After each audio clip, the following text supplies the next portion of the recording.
Ladies and gentlemen, well, welcome to Meat People, the podcast to the Southwest Meat Association. I can't wait to have these conversations, and we're going to do everything we can to make it entertaining and valuable and a great representation of meeting the people. Hi, everybody out there on YouTube. We're starting another episode of the Meat People podcast. We've been recording with several people while they're judging a meat contest over at Columbia. By the way, shout out to Columbia, Amber, Rusty, everybody over there. Y'all go back and listen to Amber's episode of the Meat People podcast. Also, Forum Meat. They let me borrow the conference room here so we could record some of these. So I'd like to say thanks, Todd and Walter. Really appreciate you guys. Now, I'm a little nervous because I'm afraid I'm going to say your name wrong. So how do you say it? Deidrea Mabry. Deidrea. Mm-hmm. Okay, so is that a typical spelling for Deidrea, the way you spell your name? It is not. So my mom named me after Marlena on Days of Our Lives, which was Deidre Hall, but she decided to add an E at the end so it would be different. So it is not your typical spelling for Deidrea. I mean, this is kind of off the topic, really.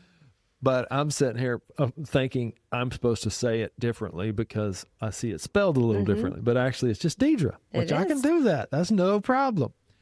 Now, how does a gal named Deidrea become the COO of AMSA? And by the way, that's American Meat Science Association. Tell me that story a little bit. Yeah. So like many others, I grew up in 4-H and FFA. Went to college at Texas Tech and thought, guns up. Yes. That's right, Red Raiders. Thought I wanted to be in pharmaceutical sales because I grew up showing animals. My grandpa had an Angus ranch that we worked on a lot. And so then while I was at Texas Tech getting my degree, Dr. Mark Miller, my professor there, kind of introduced me to meat judging. I started judging and judged in 2003. And then I coached in 2005 and 2006. American Meat Science Associations puts on those meat judging contests. Okay. My husband got a job in Torrington, Wyoming. So moving us from Texas to Wyoming to work for Cargill, I couldn't find a job and AMSA had an opening. So it was a remote position. So I've been now with American Meat Science Association for 18 years. So I started out kind of doing a lot of our youth activities and our student stuff. We had another gentleman by the name of Jimmy Wise that did meat judging, which is what Dr. Leslie Frenzel does today. And so just over the last 18 years, kind of worked my way through the association and now have the privilege to work with a great staff. And in the COO position, I do a lot of our partnership engagements and then put on our big annual conference every summer in June, which is our Reciprocal Meat Conference. Well, what you said there just makes me think, well, how do we work with you? How does the SMA work with AMSA? Yeah, so we've actually been working with SMA many years now. We've had a great partnership. A lot of our students, especially here in this region, are members of both. And so we've kind of had a joint career center in the past together where we promote each other's jobs. And so a lot of the companies that are with SMA were able to promote those jobs and internships to our students. And then, of course, just, going to each other's meetings, producing a podcast like this to kind of share stories. And then just sharing resources, because a lot of our same members, especially on the student side, it's great for them to learn about all aspects of the industry through our AMSA partners as well as your SMA partners. Wow. Well, that's awesome. And the word partner just seems to be prevalent. We've got to be partners. We've got to work together to build the industry, to be successful, all those things. You find like meat judging. It's about partnering with your teammates and, pushing each other to be better. So that's cool. Thanks for kind of painting that picture for me. Now, does AMSA have a podcast? So we do have a podcast that we do in conjunction with basically it's called Meatspad. And so we have that. We work with Phil Bass and Francisco kind of lead that one. We actually capture a lot of those segments and series at our annual meat conference, because a lot of them are focused on different meat topics, research, new products that are coming out. And so at our annual conference, we'll have a lot of people from different parts of the industry. And so we'll actually do sit down videos just like this over the 2.5 days and capture a lot of those. So yeah, Phil and Francisco do a great job with that podcast. Well, sweet. Y'all go check it out. Meat Pad, right? Yep, Meets Pad. Meats Pad. All right, sweet. I mean, that's cool. I want to go listen. I didn't know about it, so I'm going to go check it out. And I've got some drive time, so I get to listen Perfect. to some of the episodes probably this evening on the way home. Now, so I hear COO, and so I'm thinking like Chief Operations Officer. What is like some of the nitty gritty stuff you have to get into in that regard? Because I just think an association is always a pretty dynamic thing. Looks like you got student boards, you got boards to report to. Can you tell us anything about like your daily kind of job? Yeah, for sure. So it kind of varies. So in that position, managing the relationships that we have with our sustaining partners and our supplier coalition members, and then also kind of our different associations like SMA. So, making sure we know what each other's doing, what's going on, what the needs are, what the interests are. With AMSA, we have about 2,300 members, and of that, 800 are students. And so how do we help companies that are looking for that next generation, that are looking for someone to come in, or if they're even looking for someone for, maybe they have 2 or 3 years experience, or maybe they want someone with 10 years experience. So how can we help make that connection, make that networking opportunity, at the same time building opportunities for our students, such as meat judging? Even though meat judging is a big part of AMSA, we have some students that don't have the opportunity to do meat judging, or their universities don't have it. So how do we bring leadership opportunities, professional development opportunities to those students that may not be able to participate? And so a lot of it's trying to figure out, operations. There's always an accounting side and a budget to manage. So that fortunately falls under the COO position. So we just kind of came out of closing out the year and just finished up our budgeting for 2026 and what that's going to look like, forecasting what our meetings are going to bring in and projections. And so you I always think tell if I had a students crystal understand ball. budgets? I always told everyone when I took the CO position, I didn't have a strong accounting or business background. And I tell students now, if there's one other class, if you have an extra, course you need to take, do something in business, do something to understand the accounting side of things. Because there's a lot of meetings they may sit in their futures where they need to understand P&Ls and different terms that go along with that. So I had to learn it kind of at rapid fire. Sure. But, I kind of knew how to balance my own personal budget. Right. But when you think about an association or a business, there's lots of different line items you have to look at. And as you take a budget for approval and these kind of things, you kind of have to sit there and defend a lot of pieces of it. But, if you're presenting it to a board or even your boss and that kind of thing. So I think it's a thing that we don't really teach at a young enough age. I mean, it's my argument or my hypothesis.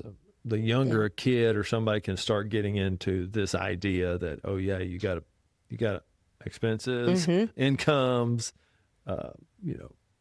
probably what are these expenses doing for the business, to grow the business or to support the business? Yeah, instead absolutely. Of just saying, well, that was fun. We got a bunch of cool pins, Well, yeah, but what's the purpose of that? Why are you spending the money on it?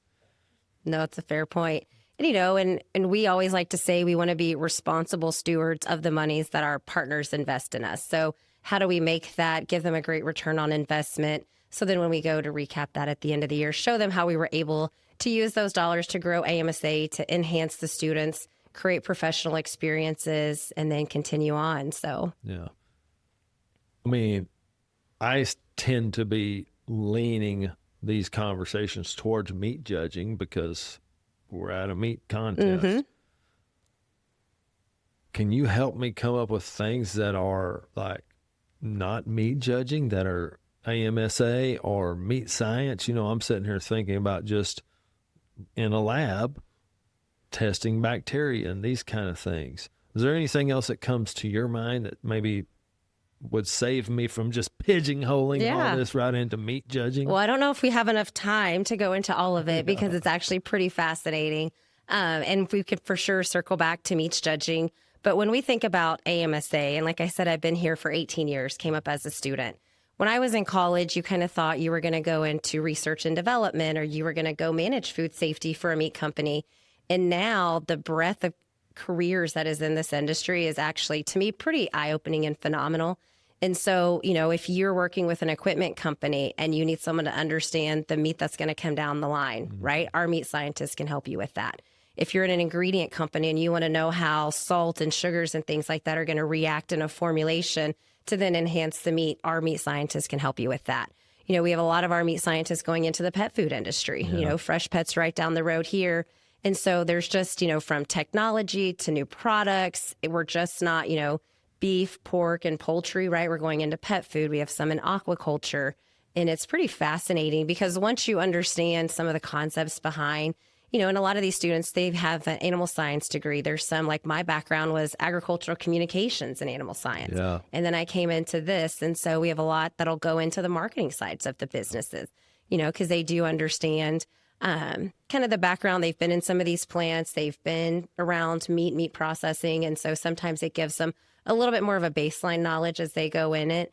And so I like to tell when I go and talk to our FFA classes, it's basically the meat and agriculture industry is so big and there's so many, influences it has and impacts that it has that it's just, the opportunities are endless. Yeah. So once you get in it, there's, like even working here at Forum Meats, we actually toured this facility 2 years ago with our Student Leaders Connecting conference we put on. And it was pretty eye-opening just to see kind of behind the scenes, work with the culinary staff here, the things they do. So it's pretty cool to see the different careers people can get into with an animal science or meat science background. That's so true. I mean, and that's just scratching the surface. Mm-hmm. Like if you sit here and think about it very long, like somebody a minute ago said, oh yeah, I mean, we got meat judges that end up being lawyers. And I was like, oh wow, that's right. Yeah. Because we all need some legal advice occasionally. And as a owner of a meat business, you might be glad to have a lawyer that judges meat and understands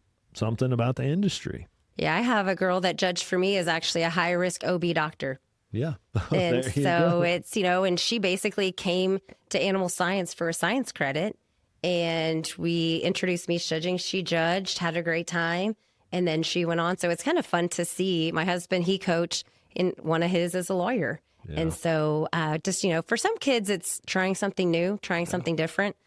Meat judging, where I grew up, wasn't really that big of a thing. We didn't have coaches that dedicated a lot of time to it. We didn't have an FFA program that did meat judging. We were more livestock judging and others. And so, my husband did meat judging in high school. I didn't even get introduced to it till I was in college. And, we like to tell people it's kind of a weird kind of sport, right? Because you're going to go in a cooler and be cold. But we're celebrating 100 years of meat judging this year. So meat judging started in 1926. And it's pretty fascinating to look back on how meat judging at its core has held on to a lot of the history and traditions, but how we've been able to enhance it and add to it as we develop it to fit kind of the lifestyle today, to fit the carcasses today, to what we judge. Oh my gosh, ID. have the carcasses changed? So it's changed a lot. It has, yes. It's changed a lot since I judged to now. Well, I know. So. I'm just sitting here thinking, in 10 years it's changed. Mm-hmm. How the live side of production agriculture is being affected by AI, and then the marketplace and what people are demanding, the transparency and the claims. These things are stuff that's just emerging and different ways of doing stuff. So all that's really dynamic and cool, and it's good to have good people working on those things. Absolutely. I think that's what SMA, the colleges, AMSA are all kind of working hard to do, is make sure we're keeping good people in the pipeline to keep the industry rocking and rolling. Oh, absolutely. And with AMSA and just like SMA, doing that, but also creating resources, information that people can have available. So if people don't know, we can share that, right? Helping where we can, educate and tie people together to kind of bring them the answers that they're looking for. Yeah.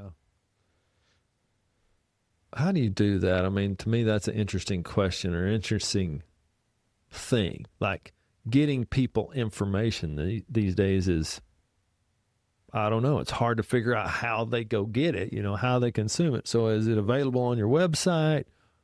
You mentioned the podcast. Are you doing webinars or anything like that? Is it mostly through conventions, events where you tour kids? All those things? It's all of it. Yeah. It truly is, because even within our members, right? We all read and listen to information differently. Some get our weekly newsletter and read the whole thing. Some get it through LinkedIn or Facebook posts, right? It kind of depends on the platform that you're on. And, we do host monthly webinars. Christy Calhoun on our team, we started those. I think we've been doing it for about 9 years now. And so that's a great way.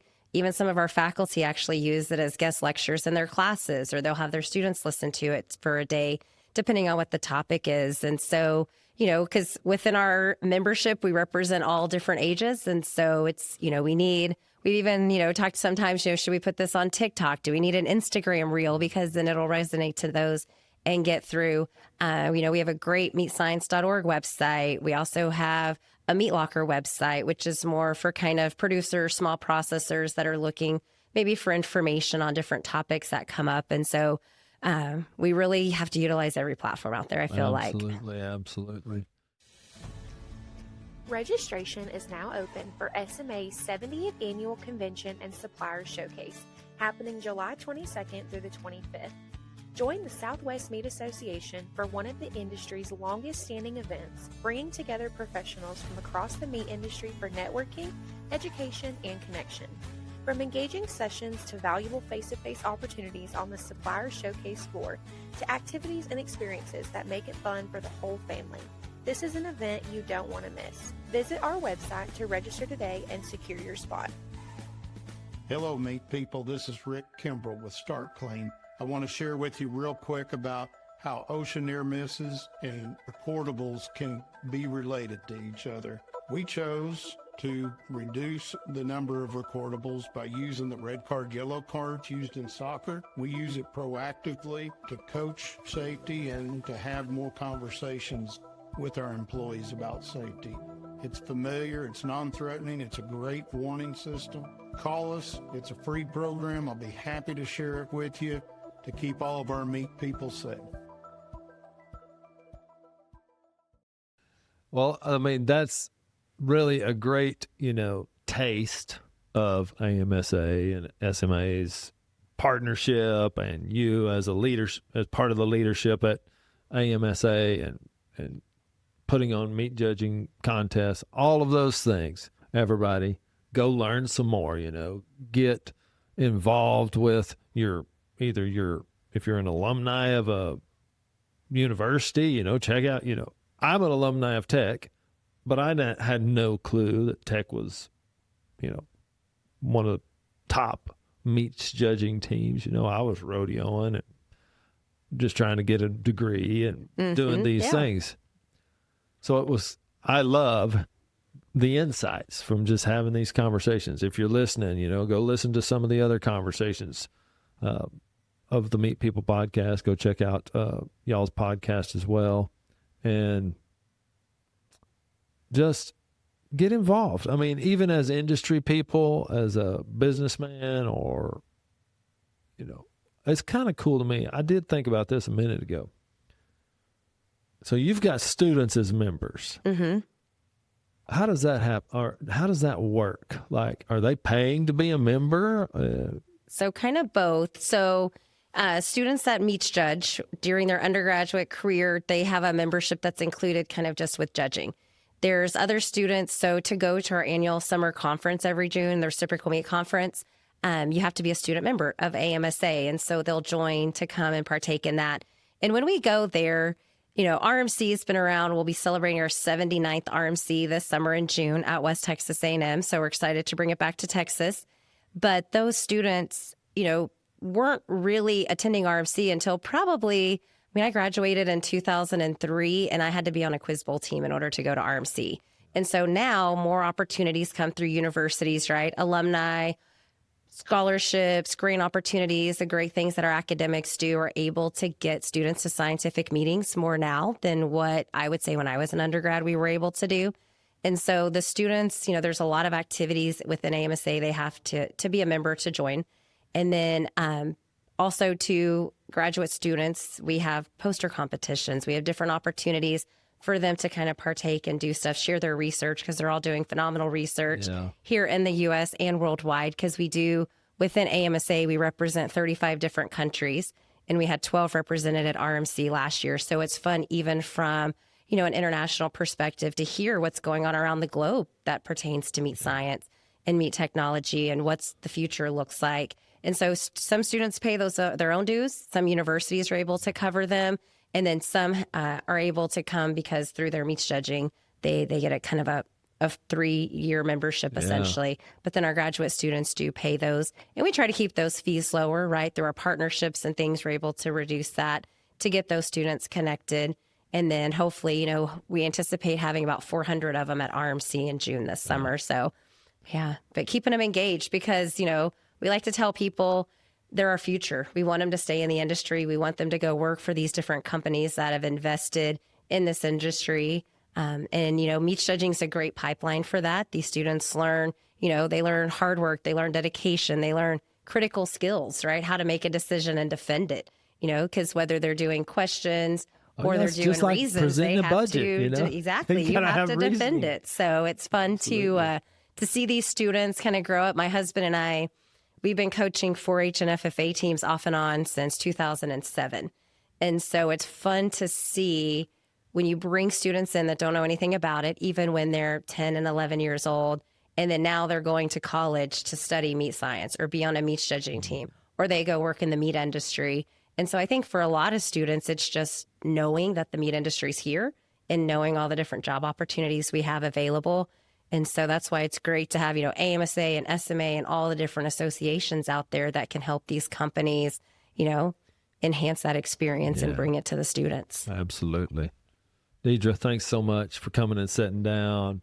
I know you got a busy day. It's still coming. They're got the youth judging going on over there, We do. which is, by the way, if you're a high school that wants to be judging meat or you got an ag department or something, I don't know exactly how all that works, but there are high school kids over there judging meat right now. So I know it's an opportunity for everybody to get involved. And they can always reach out to AMSA, reach out to us at meatscience.org. We have great resources to help FFA and county extension agents that maybe want to start meat judging and don't know where to start. We have great resources that we can share because we're all about, for us at AMSA, if we can get them excited and involved at a younger age, hopefully we can get them into our colleges and then into our companies in the future. Absolutely. It's a dynamic, beautiful industry, and Deidrea's one example of one of the people, and one of the organizations that make it that way. So, everybody, thanks for listening. Deidrea, thanks for being here. Thanks for having me. Appreciate it. Come back, listen to another episode of the Meat People Podcast. Tell somebody else about it. We'll keep interviewing. I don't even know if interview is the right word. Having conversations. Yeah, I like it. With people that can teach us something or give us another way to look at it. Awesome. Appreciate it. Thanks, For everybody. the opportunity. Take care.